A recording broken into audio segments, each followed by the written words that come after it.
같이 저와 여러분이 합독하도록 하겠습니다. 사람을 시작. 사람을 쳐 죽인 자는 반드시 죽일 것이나 만일 사람이 고의적으로 한 것이 아니라 나 하나님이 사람을 그의 손에 넘긴 것이면 내가 그를 위하여 한 곳을 정하리니 그 사람이 그리로 도망할 것이며 사람이 그의 이웃을 고의로 죽였으면 너는 그를 내 제단에서라도 잡아내 죽일지니라. 아멘. 네, 자리에 앉아주시기 바랍니다. 오늘 주일날 함께 나누는 말씀 성경 봉독이 좀 무섭죠? 네. 네, 오늘 말씀의 제목은 생명 죽게 있네, 이런 말씀으로 제목으로 말씀을 전하도록 하겠습니다.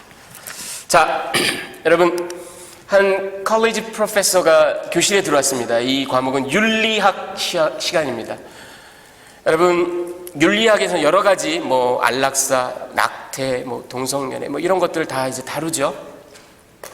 철학의 한 분과로, 윤리학.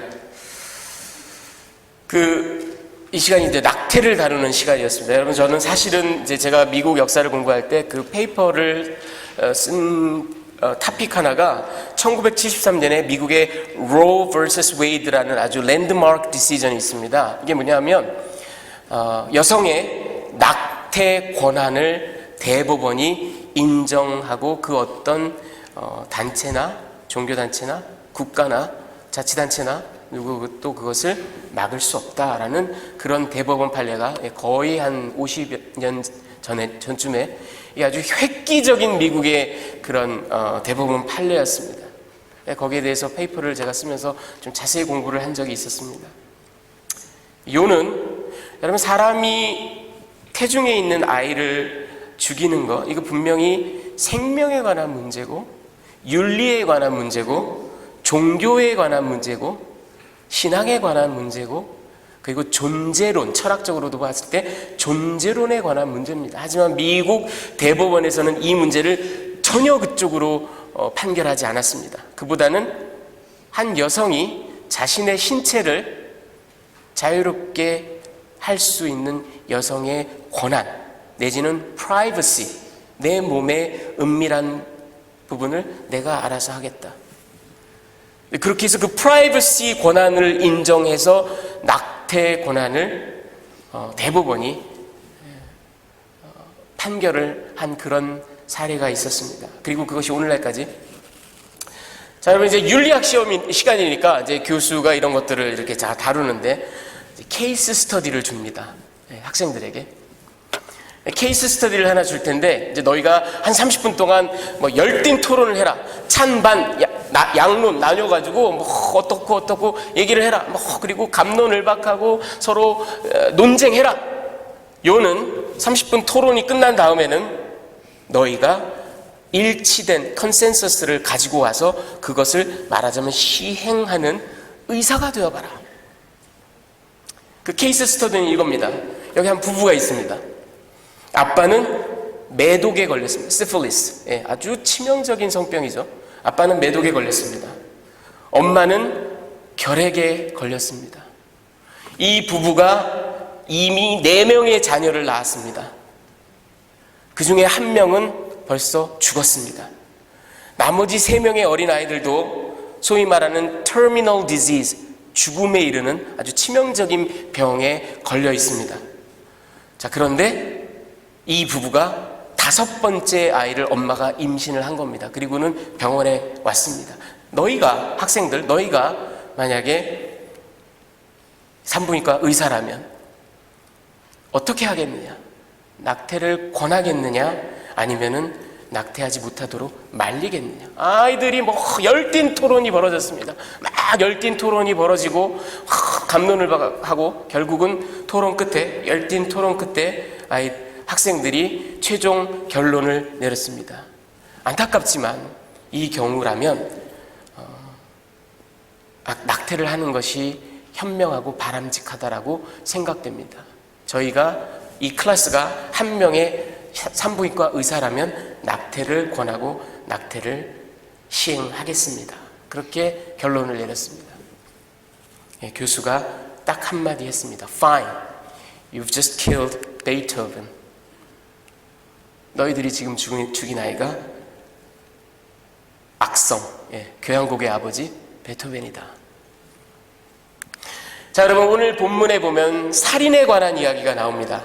먼저 12절부터 17절까지 보면은 하나님께서 이제 언약서, The Book of the Covenant, 언약서를 주시는데 그 언약서 가운데 4가지 케이스, 반드시 사형에 처해야 될 4가지 케이스를 알려주십니다. 그 첫 번째는 사람이 사람을 고의로 죽인 경우, 이 경우는 재론의 여지가 없다. 무조건 죽여라. 여기에 또 어떤 조항이 따라 붙었냐면요, 그가 심지어 하나님의 제단에 뿔을 잡는 한이 있어도, 여러분 이게 무슨 얘기냐면 하나님께서는 이런 걸 허용하신 적이 성경 어디에도 없습니다. 하지만 이방 종교에는, 고대 근동 지방에는 어떤 죽을 죄를 지은 죄인이 자기네가 섬기는 신, 마르두, 바알, 아세라, 아스토렛, 신전에 막 들어가서 그 제단 모퉁이를 딱 붙잡고 나를 살려주시오, 그러면 못 죽이게 되어 있어요. 이걸 altar sanctuary라고 합니다. 못 죽이게 되어 있어요. 그런데 하나님께서는 여기 뭐라고 하시냐면, 저가 심지어 내 제단에 들어와서 제단 뿔, 그 모퉁이를 말하는 거죠. 제단 뿔을 잡는 한이 있어도 끄집어내서 죽여라. 여러분, 실제로 열왕기상 1장, 2장에 보면요, 2번이나 이런 케이스가 있었습니다. 아도니아가 반란을 일으켰을 때, 그리고 요압, 그들이 하나님 전에 들어가서 제단 뿔을 잡았지만 결국은 끄집어내서 사형에 처했습니다. 사람을 고의로 죽인 자는 반드시 죽여라. 자, 2번째 케이스는 부모에게 상해를 입힌 자, 부모를 쳐서 넘어뜨리고 상처를 입히고 큰 위험에 빠뜨린 자는 반드시 죽여라. 랍비 전통에 의하면 교사를 하게 되어 있습니다. 목을 졸라서. 여러분, 유대인들에게는 교수형이라는 건 없습니다. 왜요? 나무에 달리는 건 상상할 수 없습니다. 신명기에 나와 있죠. 우리 예수님께서 나무에 달리셨죠. 하지만 유대인들은 일반적으로 나무에 달지 않습니다. 교살이라는 건 땅에 선 채로 밧줄을 가지고 목을 졸라 죽이는 겁니다. 자, 3번째 케이스는 지난 시간에 말씀드린 적이 있는 건데, 유괴, 사람을 유괴한 것, 사람을 인신매매, 팔아먹은 것, 그리고 사람을 유괴해서 자기 하인으로 부려먹는 것, 이런 사람은 살려두지 마라. 역시 랍비 전통에 의하면 교살입니다. 그리고 4번째 케이스, 부모를 저주한 자, 이 경우는 랍비 전통에 의하면 돌로 쳐 죽이게 되어 있습니다. 사람을 고의로, 제일 첫 번째 케이스, 사람을 고의로 죽인 사람은 참수형, 목을 쳐서 죽이게 되어 있습니다. 자, 2번째로 제가 여러분께 나눠드릴 오늘 말씀 텍스트 간의 상의 이야기는 18절 19절에 나와 있고 22절부터 25절에 나와 있는데, 분쟁 중에 상해를 입힌 경우입니다.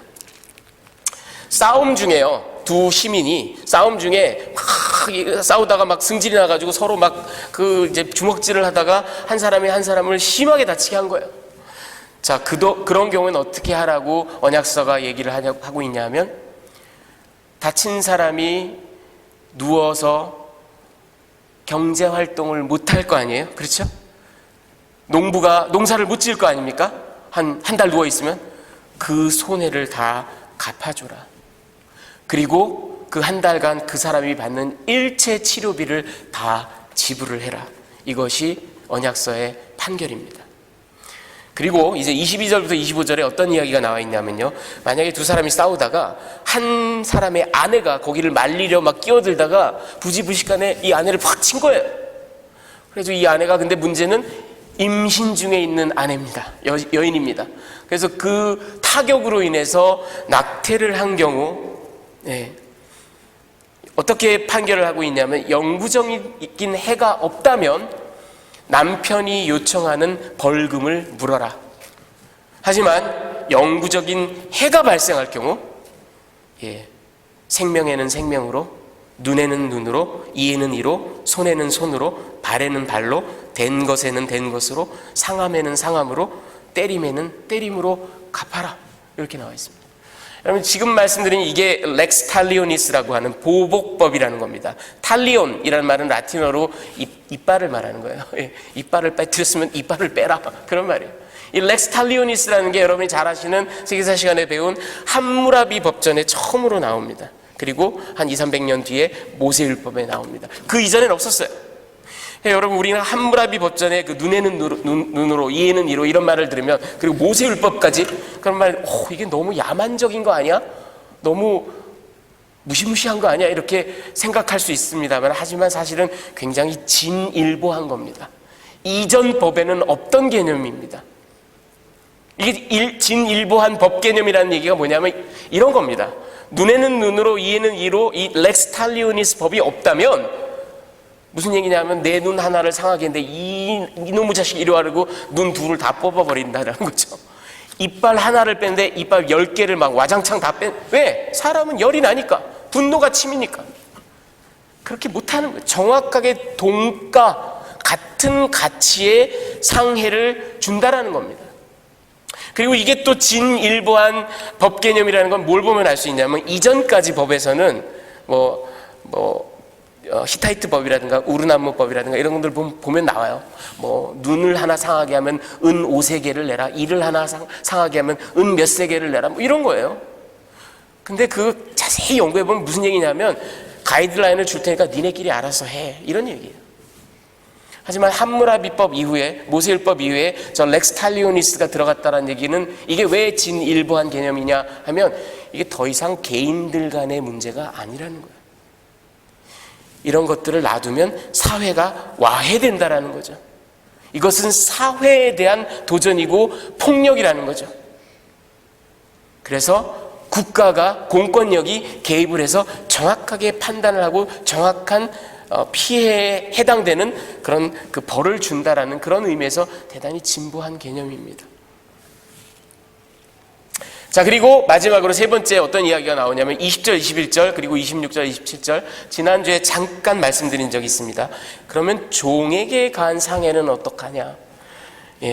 모세율법에 보면 주인이 종을 죽이면 신분의 차이가 있던지 없던지 간에, 그리고 그 종이 주인에게 엄청나게 많은 돈을 지금 빚지고 있고, 재산 관계 여하에 상관없이 종을 죽이면 한 사람이 한 사람을 살해한 것으로 간주, 그래서 렉스 탈리오니스, 보복법이 그대로 적용됩니다. 생명에는 생명으로. 그래서 주인을 잡아 참수형을 하게 되어 있습니다. 그리고 마지막 26절, 27절에 어떤 구절이 나오냐면, 주인이 종에게 신체에 상해를 입힌 경우, 눈이 빠졌다, 이가 하나 빠졌다, 그런 경우, 영구적인 상처가 생겼을 경우, 회복될 수 없는 그런 경우, 아무리 많은 빚을 지고 있을지라도, 아무리 앞으로도 5년 6개월 많은 기간이 남아있더라도 그 즉시로 방면입니다. 모든 빚이 탕감되고 방면되는 겁니다. 자, 여러분, 오늘 이 내용을 가지고 제가 여러분들께 세 가지 메시지를 나눠드리기를 원합니다. 그 첫 번째는 이겁니다. 여러분, 인간은 하나님의 형상을 받은 존재이기 때문에 이토록 살인을 엄중하게 다루는 것입니다. 여러분, 모든 법치 사회에서는 살인을 가장 엄중한 형벌로 다스립니다. 왜? 인간 생명은 그 무엇보다 바꿀 수 없는 존엄한 것이기 때문에. 요즘 한국 뉴스에 보면은 80년대, 90년대 온 전국을 떠들썩하게 했던 그 화성 연쇄 살인범이 지금 이제 DNA 감식 이런 걸로 인해서 잡혔죠. 밝혀졌죠. 하지만 공소시효가 끝났다라는 이유 때문에 이 사람을 처벌할 법적인 근거가 없습니다. 어찌됐든 정말 무시무시한, 이 사람이 밝혀지지 않은 여죄까지 하면 정말 셀 수도 없는 많은 강간과 살인을 한 것으로 차츰차츰 드러나고 있습니다. 왜? 여러분, 이 사람이 사람을 죽인다라는 것, 어느 법치 국가에서나 법치 사회에서나 그것은 용서받을 수 없는 가장 중한 죄입니다. 여러분, 지난 시간에 제가 잠깐 소개해드렸던 이 우르나무 법이라든가 주전 21세기 아니면 주전 19세기 르핏 이슈타르 법이라든가 그 메소포타미아에, 아니면은 아모리 족속의 왕이었던 에슈눈나 법전이라든가 주전 19세기, 그리고 여러분이 잘 아시는 함무라비 법전 주전 17세기, 이런 고대, 이것뿐만 아니라 지금 소개해드린 것뿐만 아니라 미들 아시리안 법이라는 것도 있고요, 히타이트 법이라는 것도 우리가 다 고고학적 발굴. 그래서 고대 근동의 법 체계에 대해서 우리가 제법 많은 사례들을 알고 있습니다. 하지만 이스라엘의 법과 같은 법은 전무후무합니다. 고대의 모든 법은 철저한 신분제도 하에 운영되고 있었습니다. 예를 들어서 모세법 가장 전에 가장 발전된 형태의 법이라고 알려져 있는 함무라비 법도 연구해 보면요, 이 함무라비 고대 바빌론인데 저기에는 세 개의 신분이 있었습니다. 아윌룸이라는 귀족 계층, 그 다음에 무시카케눔이라는 평민 계층, 그리고 와르둠이라는 하층 계층이 있습니다. 3신분이 있어요. 예를 들어서 자기와 같은 신분의 사람을 죽이거나 자기보다 상위의 사람을 죽이면 반드시 사형에 처하게 되어 있습니다. 하지만 자기보다 낮은 신분의 사람을 죽이면 그냥 벌금 물고 끝납니다.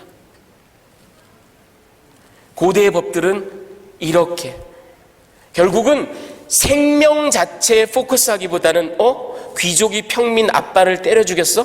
아빠가 없으니 그 집안에 경제 생활이 어렵겠네? 돈으로 물어줘. 예.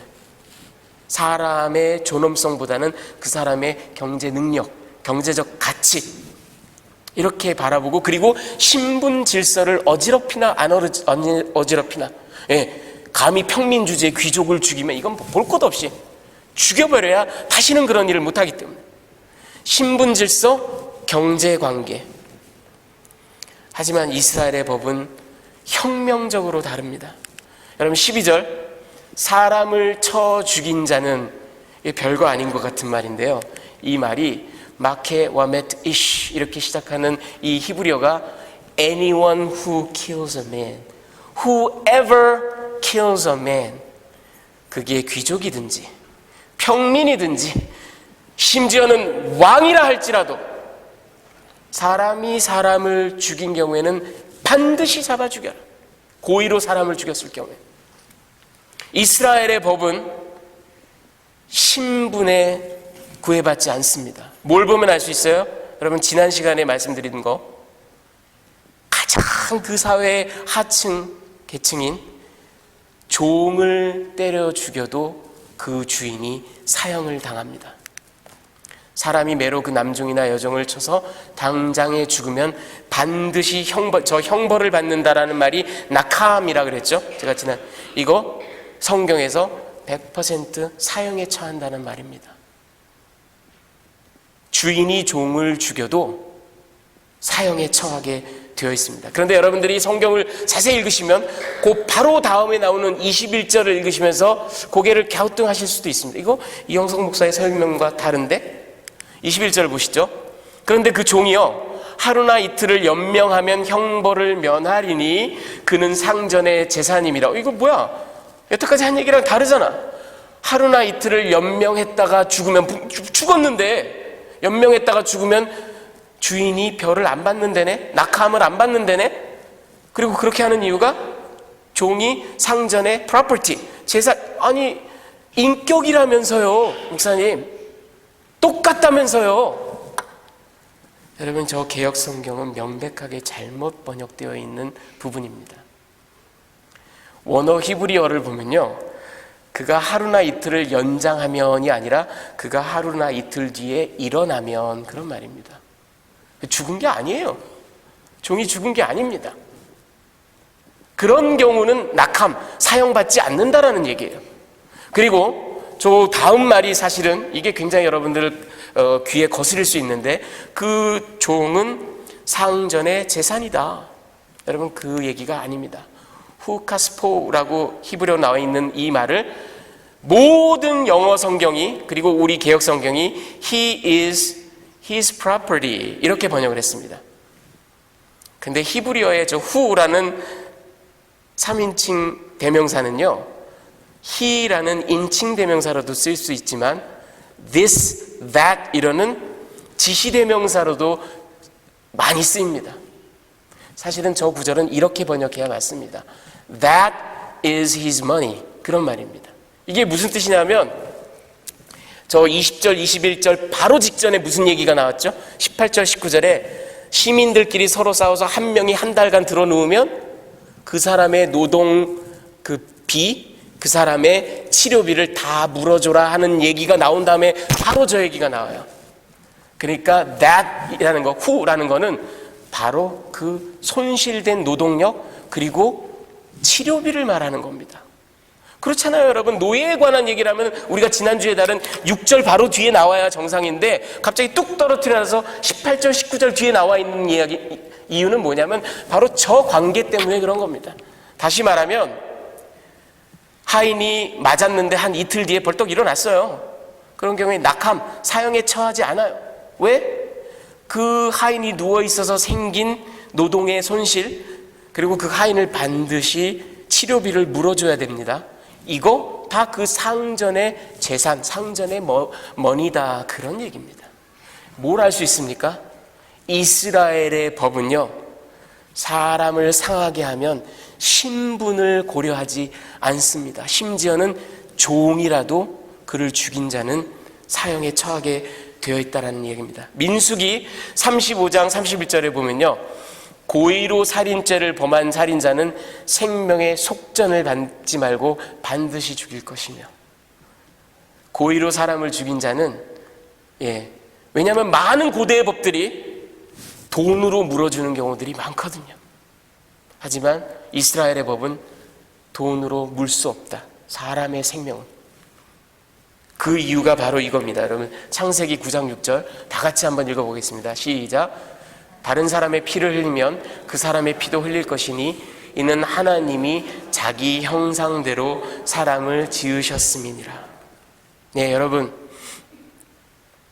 그게 하층 천민이든지 농부든지 심지어는 종이든지 모든 인간은 하나님의 형상, 이마고 데이를 받은 존재입니다. 여러분, 이마고 데이에 대해서는 제가 하저원에 들어오신 분들한테 소상히 설명해 드렸습니다. substantive view가 어떻고, functional view가 어떻고, relational view가 어떻고, 영화 컨택트 이야기까지 제가 해가면서 아주 소상히 들어오셔서 들으시기 바랍니다. 오늘은 생략하겠습니다. 하나님의 형상을 주셨기 때문에, 이게 바로 인간의 가치이기 때문에 사람을 죽인 죄는 결국 여러분 쉽게 말하면 이런 겁니다. 하나님이 그분의 형상을 주셨다. 하나님의 본질의 아주 소중한 것에 비록 작은 것이랄지라도 일부분을 인간에게 주셨다. 그런 인간을 다른 인간이 죽였다. God killer입니다. 비록 미수에 그런다고 하나님이 죽으시진 않죠. 하지만 하나님에 대한 살인 미수, 살인이 아니라 살신이겠네요. 살신 미수입니다. 그래서 무서운 겁니다.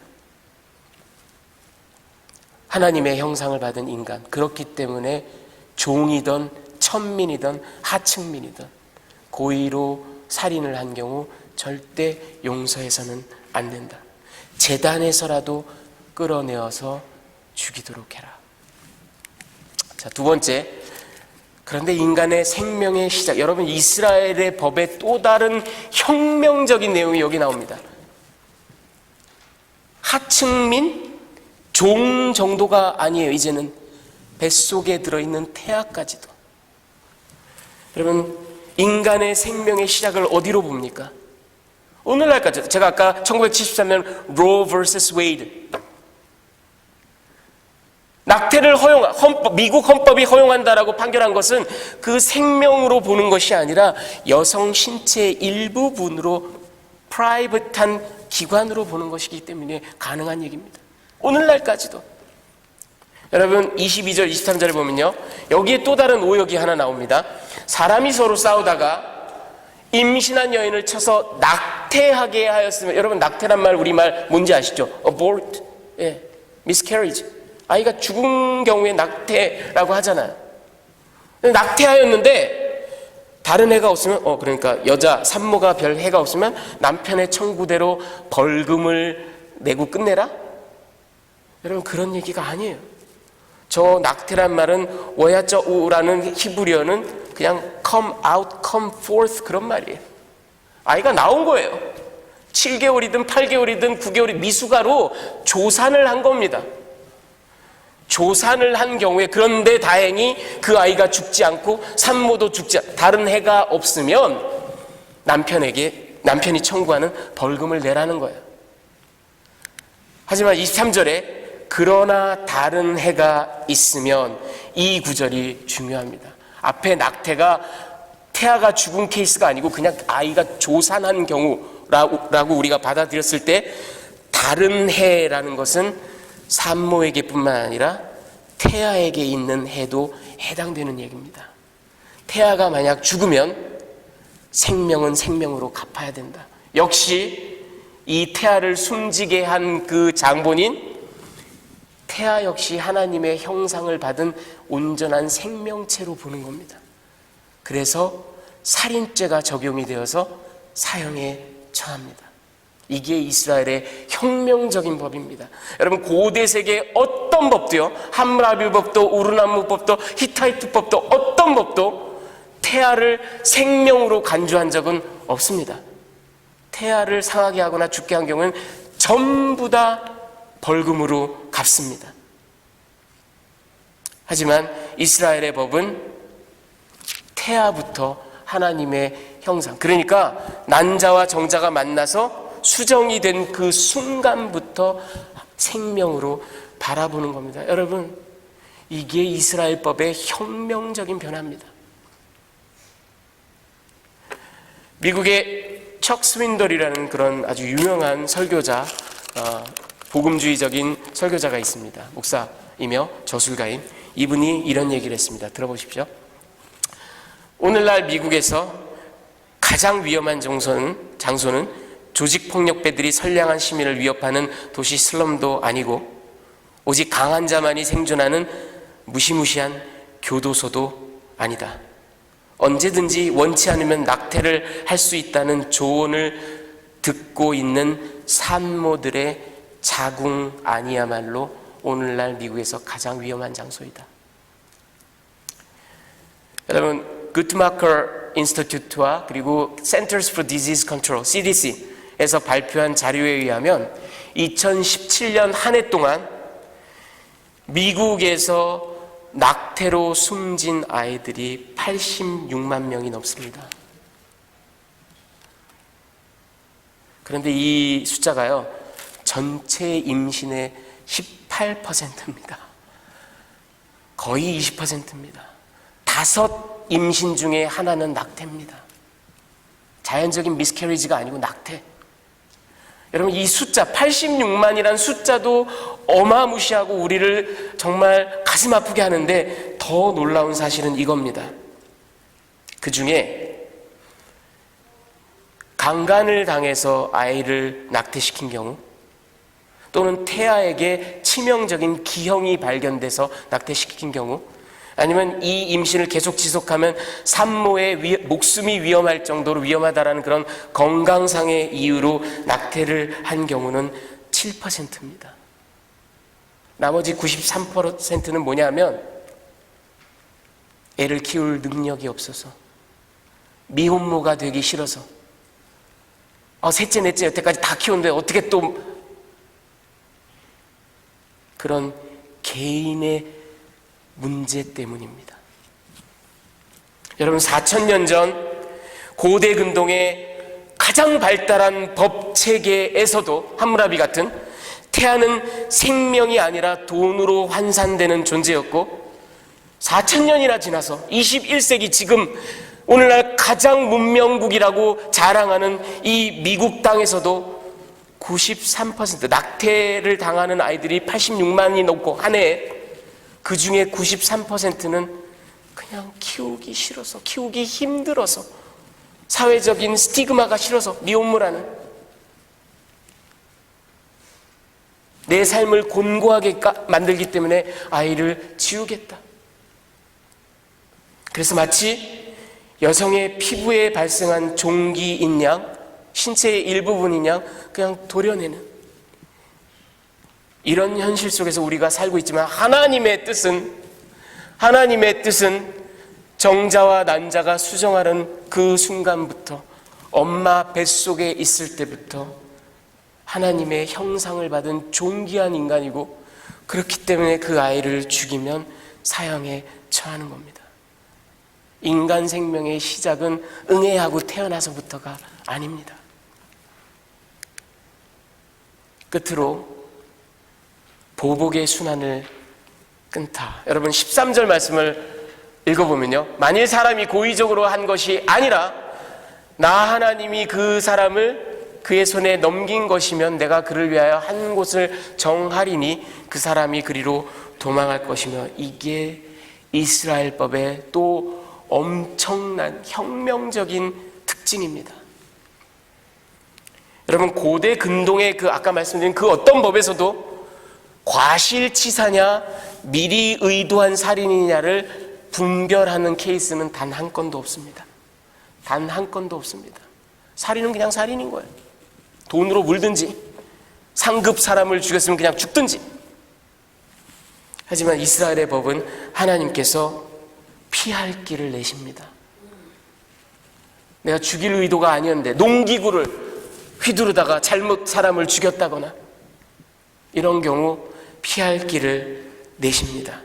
민수기 35장에 신명기 19장에도 나오고, 그리고 여호수아 20장에 보면 그것이 시행되는 일이 나옵니다. 하나님께서 도피성이라는 것을 마련하십니다. 여러분 이 지도에 보이실는지 모르겠는데 제일 먼저 저 위에 나오는 게 납달리 지파의 게데스라는 곳입니다. 그리고 그 밑이 에브라임 산지의 세겜, 그 밑이 유다 지파의 헤브론, 그 다음에 그 오른편이 르우벤 지파의 베셀, 그 다음이 갓 지파의 길르앗 라못, 그리고 마지막 므낫세 지파의 골란이란 이 6개의 도시를 특별히, 레위 도시인데요, 이 레위 도시 40여 개가 되는 레위 도시 가운데 이 6개는 특별히 도피성이라고 지정을 합니다. 고의가 아니라 실수로 사람을 죽인 자는 여기로 도망올 수 있습니다. 사람을 죽이면 그 친족 가운데 가까운 사람이 피해 복수자라는 사람이 있습니다. 예. Avenger of Blood. 예. 고엘 하담이라는 게 있습니다. 죽여야 돼요, 그 사람이. 그게 honorable한 거예요. 그게 전통이에요. 그게 정의를 실현하는 길입니다. 근데 고의가 아닌데 지금 피해 복수자는 앞뒤 잴 게 없는 거예요. 막 내 삼촌을 죽였어? 당장 내가 죽여야지. 그리고 막 달려드는 거예요.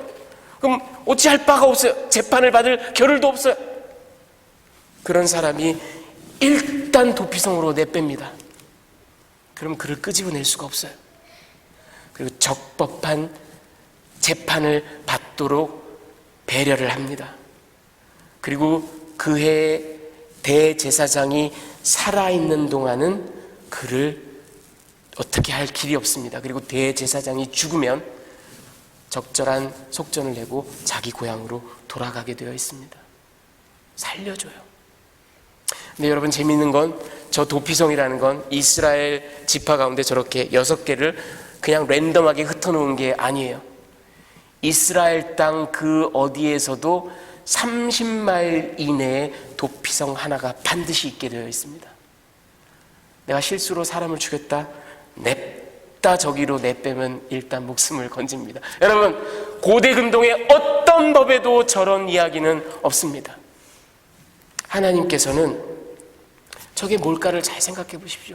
지금 사형을 언도하고 살인, 하나님의 형상을 죽인 사람에 대해서 살인을 집행하는 그런 엄정한 법을 제시하고 그것을 실행케 하는 그 시점에 하나님께서 그러나 의도하지 않은 살인, 부지불식간에 실수로 이루어진 살인에 대해서 하나님께서 살 길을, 방편을 마련하십니다. 그리고는 그 피해 복수자가 복수를 하고 또 복수를 하고 또 복수를 하는 이 복수의 순환, 악순환 고리를 끊을 수 있는 도피성을 하나님께서 마련하십니다. 여러분, 그리스도의 십자가가 뭐겠습니까? 우리는 우리 죄로 인하여 죽어야만 되는 존재입니다. 우리는 피 흘린 자들이기 때문에 우리가 피 흘려야만 합니다. 끊임없이 피의 보복이 이루어지는 곳이 바로 이 타락한 세상입니다. 그곳에 하나님께서 하나님의 독생하신 아들을 보내신 거예요. 그리고 네가 피를 흘려라. 네가 저들을 대신해서 피를 흘려라. 그리고 이 피의 보복의 악순환을 끊도록 하여라.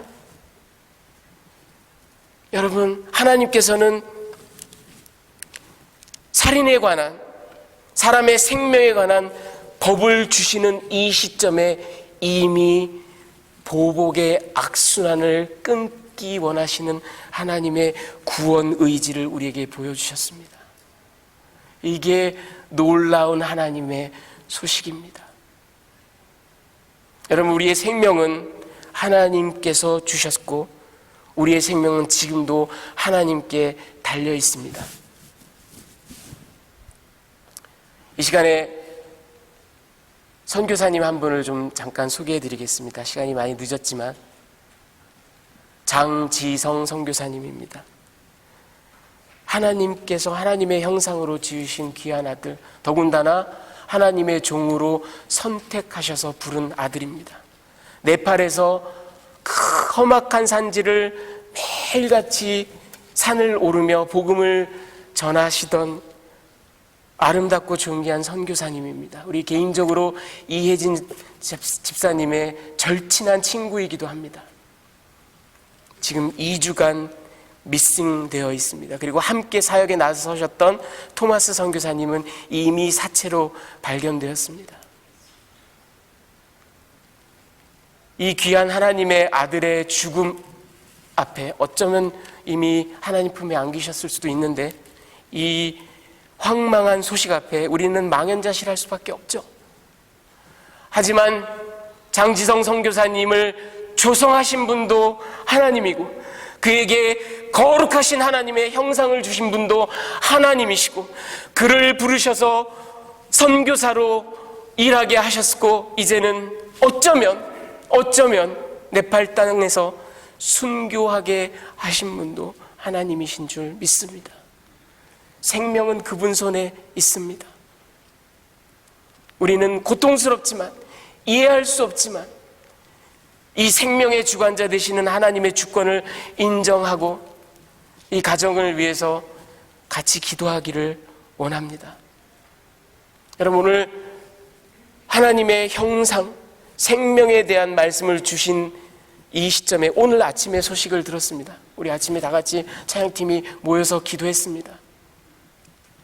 저 귀한 생명을 하나님께서 받으셨다 할지라도 그의 죽음이 정말 짐 엘리엇의 죽음처럼 네팔 땅을 복음화하고 하나님의 생명, 형상을 받은 자들이 전부 다 하나님 앞에 나오는 그런 놀라운 복음의 진전에 거룩하게 사용되며 남겨진 사모님과 그 아들이 주의 은혜 가운데 계속해서 머물 수 있기를 간절히 기도합니다.